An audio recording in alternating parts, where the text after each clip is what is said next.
In the islands of the Antarctic Peninsula, an extraordinary event is occurring. Every spring, flocks of conflicto arrive. They have travelled from the wintering grounds in the wetlands of southern South America. It's a long and arduous journey here. Conflicto nest in colonies in trees above coastal wetlands. There are very few predators on islands. Each couple builds a nest that is structurally improved every year, and couples affirm their bonds with courtship. Months later, their chicks begin to hatch. At about 12 hours old, they are dried up and ready for their first major step in life. The female hops off and dives down to the marshes below, leaving the chicks in the nest. Down below, they call for the chicks affirming. The chicks can't stay in the nest for long, but they can't fly. So they do the next best thing. One by one, they jump down. A downy coat of feathers protects them from damage. Just one to go.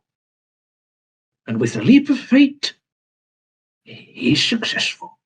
With all the chicks down in the mangroves, this family unites with others to feed in the marshlands. These groups provide safety from predators in these remote island wetlands.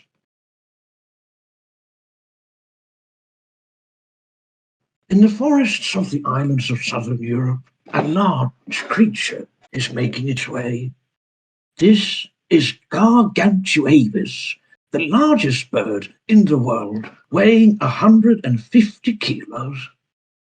This male is brooding a clutch of eggs. They need all the protection they can, even though the island lacks predators. The male does all it can to keep its eggs warm. But brooding is a laborious and quite boring work. After a few hours, the male is understandably hungry and goes off to feed, exposing the eggs for potential hunters. This is brooding, a giant relative of the Mononicus. It's interested in the nest, but it's not after the eggs. The brooding is a female ready to lay her eggs, and she has decided to lay her egg here. It's a delicate process and hazardous.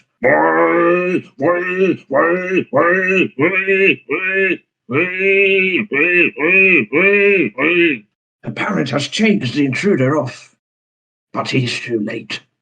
Even though the egg of the female brooding is different from Gargantuavis eggs, he doesn't know the difference and continues brooding.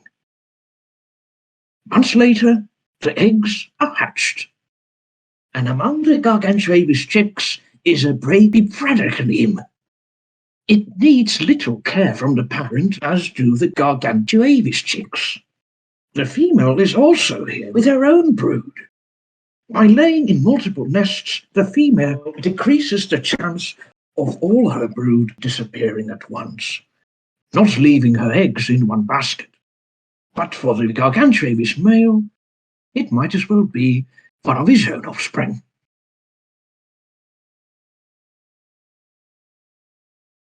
In a small island amidst the rumbling Arctic Ocean, seabirds and pterosaurs congregate. But not all of them go out to the open ocean. This is Janavis, a large toothed seabird. This couple has nested here for decades, and they're off to hunt. But on this island, prey can be difficult to catch. Baptornis, a smaller relative of Hesperornis, seem promising, especially now that they are brooding their large eggs. But far too aggressive. Pterosaurs, too, are far too big to tackle.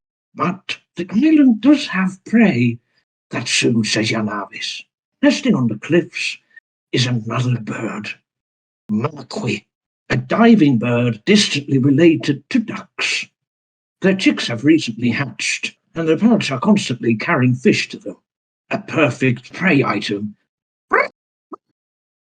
success, and the female gets her lumps.